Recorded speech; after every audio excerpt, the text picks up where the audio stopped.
Hello and welcome. Thank you very much, Tim, for being with us here today. First of all, can you tell us something about what Fraser Yachts offer on Mallorca? Yeah, of course. So, firstly, Fraser is a worldwide group of companies, so we have offices all around the world. But yeah, here in Mallorca, we're pretty much a one-stop shop. So we offer sales, charter, yacht management, crew placement, and we also do yacht agency. So if you need an agent for a berth or provisioning or some technical support in one of the shipyards, then we can also facilitate with that. So yeah, we've got it fairly well covered. We've been here a long time. We're well established as an office, and we're a very close team. So I think all that put together, plus the backup of Monaco, Fort Lauderdale, and the slightly bigger offices traditionally, it stands us in good stead. Great. And you meet people from all over the world, Yeah. and they're coming here to Mallorca. What do you think they find here in Mallorca that they don't find in other parts of the world? For me, this is a unique and perfect place to sail or cruise on a motor yacht. We've quite easily got 360-degree sailing or yachting, cruising with the size of the island. So depending on wind strength, wind direction, sea state, there's always a safe place to sail. So there's always flat water, there's always offshore conditions if you're looking for a good anchorage. You also have clients that want to have a more rustic experience, in which case you've got the north of the island, or if you have clients that want to go to higher end restaurants, marinas, slightly more profile, then we've got Portals, obviously the centre of Palma here, Port Adriano offers some great options. And also we've obviously got Ibiza, Formentera, Menorca just on our doorstep. So I think that makes us very lucky and quite unique, to be honest with you. The whole definition of luxury is changing globally. What do you think your clients are looking for now when they think about luxury? I think more and more, particularly this year with the COVID thing, I think more and more people are looking for an escape. I think city life, normal life, stress, things they haven't thought about in the past, things like infection, being around a lot of people, the idea of going to busy restaurants, busy nightclubs, for some people is not so attractive anymore. So a yacht gives you the opportunity to have a little bit of both. You can live on your boat at anchor, you can dip in and out of restaurants, nightclubs, or you can just be on board. So I think people's idea of luxury has changed. And it's this idea of slowing down now. It's so. Not only escape, but maybe to maybe take their time and reconnect. No? Yeah, absolutely. Mm-hmm. Yeah, I think the London townhouse with the small garden out the back, or the yacht. I think people are starting to lean towards, maybe a little bit of both, and that's certainly what we've seen this year. But yeah, people do seem to have had a bit of a reality check and thought, well, actually, we do need to slow down, we need to spend more time with the children. Yeah, is what we've seen. So it's been a changeable year, but quite an eye-opening year. But it's been a good year for Fraser Yachts on Mallorca. It has, yeah. As an office, myself personally, then it's been a very good year. And we've seen that high net worths, ultra high net worths are rethinking what is important to them and important to their families. And I think during the lockdown, people had time to think and time to reflect on, what do we want, how are we moving forward, and as a result of that, we've seen people buying yachts, lots of people buying yachts, both here in the US and in Southeast Asia. The Hong Kong office has done very well. And once travel restrictions were lifted, then we saw charter pick up significantly, because obviously that was the hardest hit with the travel restrictions. But it's been a good year for us personally, I must say, amongst a terrible year. Yes. And what do you think the future of yachting is for Mallorca? I'm biased because I love the island, but I think it's stronger than ever, because obviously we are part of Spain, but we are an isolated island or a group of islands. So if you're trying to minimise risk for yourself or your family, then what better place to come cruising? We've got facilities like STP, Astilleros, which are second to none. STP have now got a 1,200 ton hoist, so we can lift and service bigger yachts than ever before. And everything is here. From a sailing point of view, riggers, hydraulic guys, composite specialists, everything is here on your doorstep. So I think it's positive for the island going forward. I really do. Yeah, I do. Can you give us some tips about sailing, where to go sailing here in Mallorca or in the Balearics? Where are your favourite spots? I mean, I've been quite lucky. I've looked after boats in Poyensa, Calador, here in Club de Mar, Port Adriano, Portal. So I've seen it all. They're great in that they all offer something different. For me, the south coast is the busiest, but it has the variety. You've got Cabrera, which is obviously unique. You've got Estrenc, which is obviously a fabulous sandy beach and gives you the opportunity to find a spot on the sand, which is becoming a problem. You've got the restaurants, but then if you go up the west coast, you've got the dramatic cliffs, Soyer, Dea. Poyensa is almost flat water sailing. And then the east coast, you've got all the calas. So I think a trip around the island is what you're basically recommending. Enjoy the variety. Yeah, then I go to Menorca, then I go to Formentera, then I go to Ibiza. Yeah. I mean, so honestly, each island has its own characteristics, its own highlights. It does, and even here on Mallorca, I think each coast of the island is completely different, as much as Ibiza and Formentera are completely different. I think that's one of the biggest advantages we have for yachting in Mallorca, that you can enjoy a huge amount of variety in terrain. Absolutely. Thank you so much, My Tim, pleasure. for being with us, and the very best of luck. Thank you. Let's hope 2021 is another successful year for Fraser I hope so. Yachts. I'm sure it will be. Well done. Thank you. Hello, I'm here today in Club de Mar in Palma de Mallorca with Fiona from Fraser Yachts. Thank you very much for joining me today, Fiona. How are you getting on in these unusual times? Very pleasure to be here. Yeah, in fact, it hasn't been too bad. We were sort of expecting it to be a pretty disastrous year in terms of charter, but we found that after lockdown, people wanted to travel, and they wanted to travel in a secure way. And you know, the best way that many people, and also myself, can think of is to be on a yacht, a private yacht by yourself. You know, you can get away from all the people. You're out in the fresh air, enjoying nature, or you know, or you can dip in and out to maybe occasionally go to a restaurant, but it's at your own pace, and you have lots of space, obviously, exactly. because Space and you're in charge of the charter end for Fraser Yachts.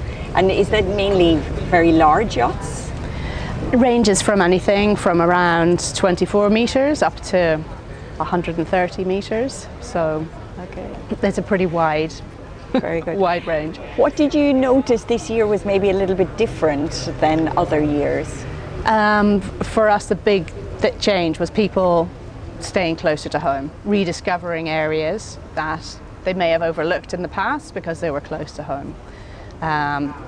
Here in the Balearics, we found a lot of Spanish people from the mainland came back after, you know, years looking at other places, and Europeans, you know, they really wanted to stay close to home, and this was seen as a good place to come. The definition of luxury is changing. What do you feel your clients are looking for now in terms of luxury? I mean, for them, I think they're really, especially after COVID, they're reassessing what they want, and they are really looking to be on a boat with their families and their loved ones as a space to get out there on their own and enjoy some solitude, slow down, take things at their own pace.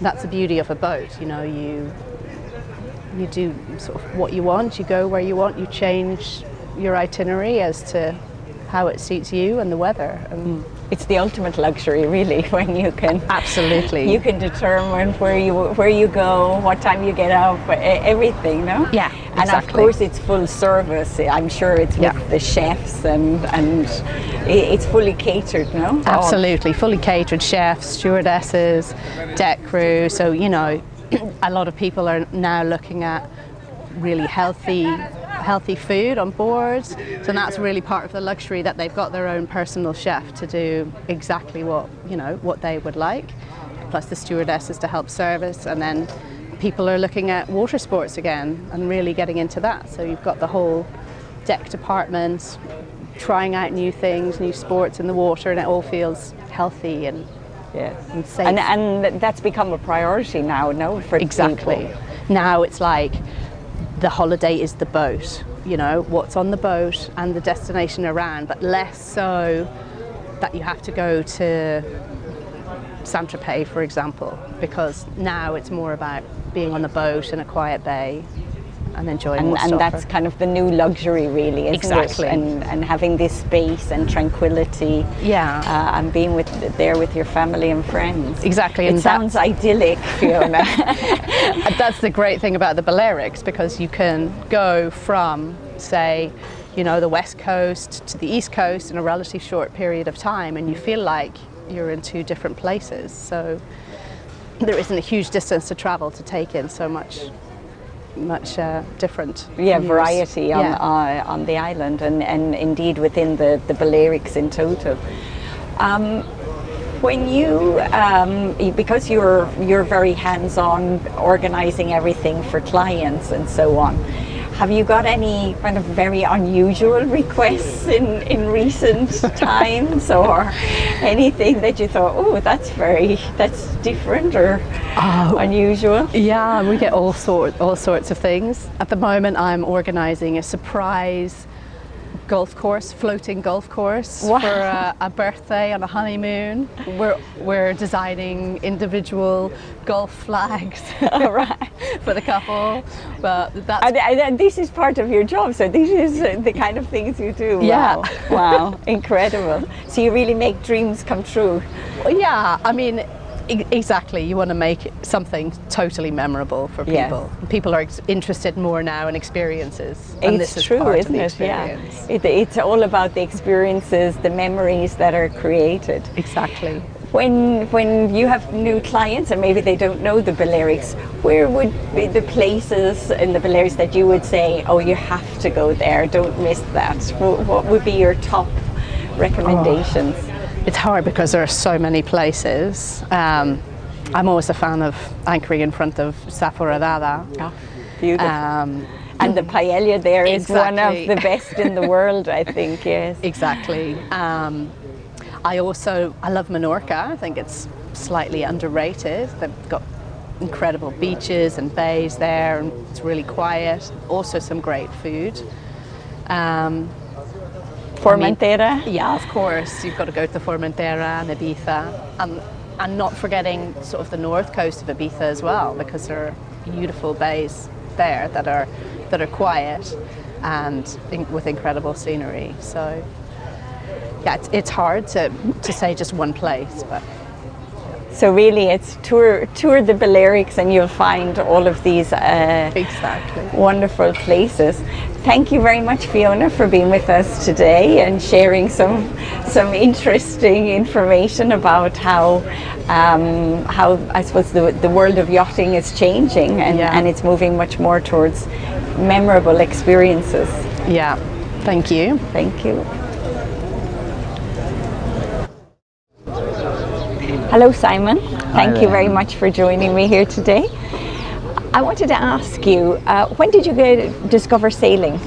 So I first discovered sailing in my early teens when I lived on the south coast of England.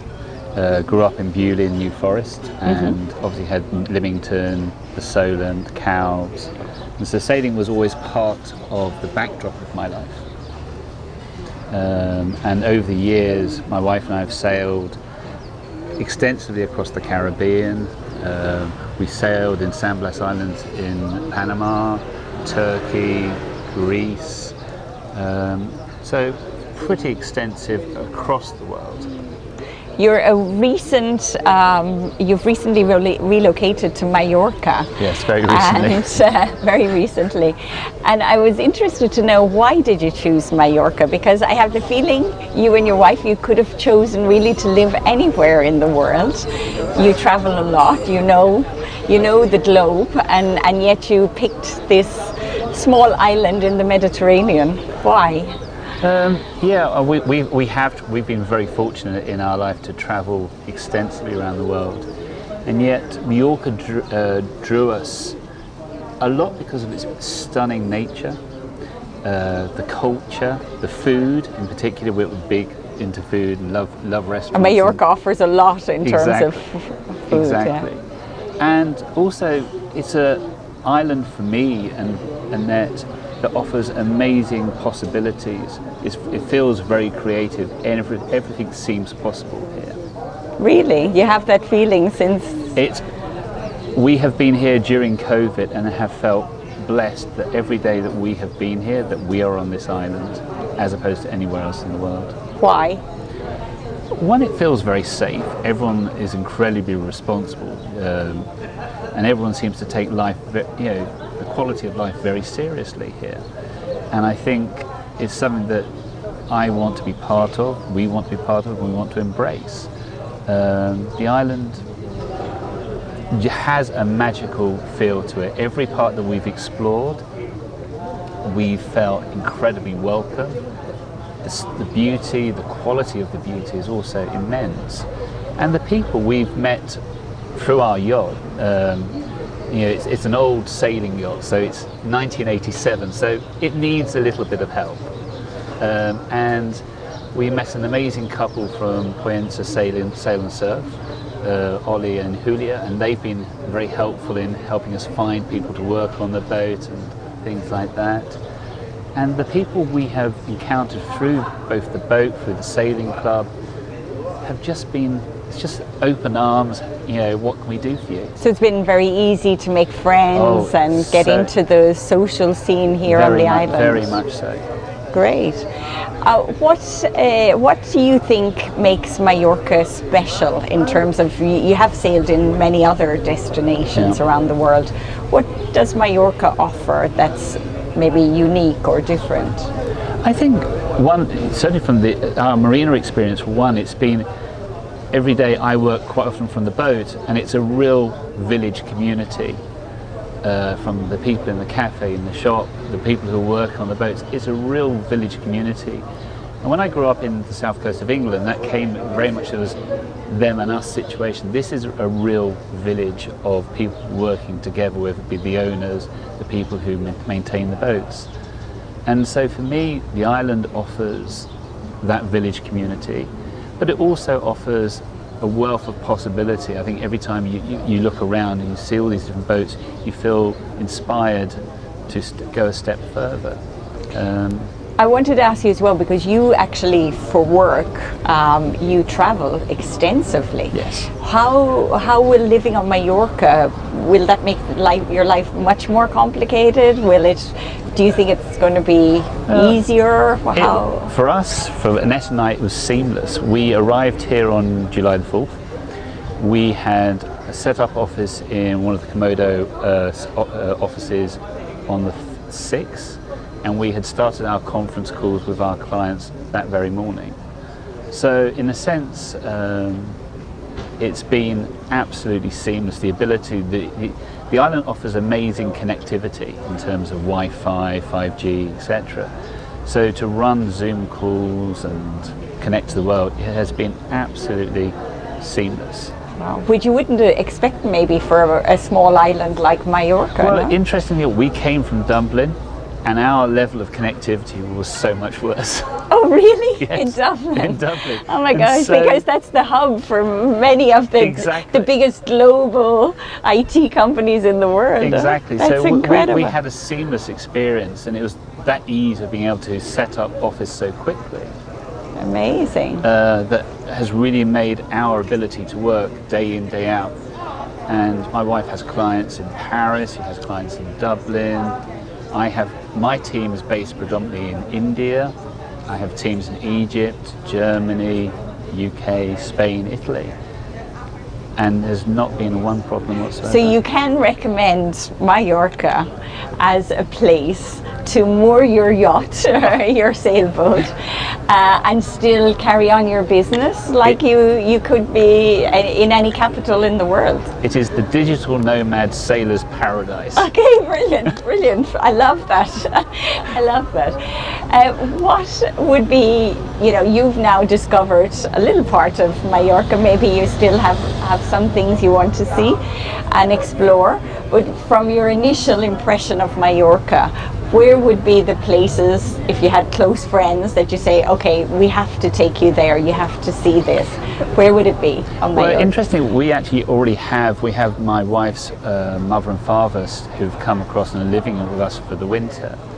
And I would split it into two bits. Is the villages, the likes of Alaro, Santa Maria, have been, Valdemosa, Dea, have been wonderful attractions for the markets and just the general experience of the village life. And then we go trekking in the mountains when we're not sailing, so climbing up to Castello, Lara Castello for instance. The views over Palma from the Castello are just stunning. Mm-hmm. And it's a beautiful walk up through the mountains. And with your boat, when you're sailing, where do you like to go? Oddly, we have still got a lot of exploring to do of the island. We were out at the weekend and it was just purely to look back on Palma and see the cathedral, be in the bay. We had a lot of the sailboats out from the club, in all the spinnakers up, and to be in Palma Bay with all the spinnakers. In November, have to say, because people think maybe it's only a destination for summer, but actually we have amazing... It was 22 degrees. Yeah, amazing autumn and spring, so it is a place that you can really spend a lot of time on the sea. It's an all-round, for our perspective, it's very much an all-round destination. The weather today, it's 22 degrees. It is November. It's incredible. It's just amazing. We are so lucky. Finally, I want to ask you, the whole definition of luxury is changing. And what do you believe is luxury today? Well, I could put that into two bits. The luxury I used to know and the luxury I now ideally want to embrace. I spent the last 10 years traveling the world, flying backwards and forwards to India, UK, Germany, and then it was a luxury was a nice seat on a plane, hotel room which was centrally located to your office and things like that. Luxury now, I feel, is slightly different, and it's more about the quality of life. What nature has to offer to you, as well as the physical surrounding, and the fact that to be unencumbered by physical objects as such, so the actual natural beauty of a room as opposed to having a glitzy mirror or whatever. You mentioned this word reconnect. No, it was something that's been important for you since you came here. Is that part of luxury? I think the ability to have luxury now is having the time to reconnect to nature, having the option, the ability to reconnect to the sea. I think in the times that we now face, time is luxury. Time is luxury. I totally agree with you, and it's also just having that attitude, I think, to being open and appreciating just the small things, like you say, sitting on your boat on Saturday and looking back on Palma and enjoying that time and creating this beautiful memory. Yeah. That's the luxury, no? That's the luxury. Thank you so much, Simon. My pleasure. We wish you a lot of many pleasant cruises and discovering and exploring Mallorca. I'm sure you're going to have a wonderful time. Thank you so much for joining us today. Very enjoyable. Thank you.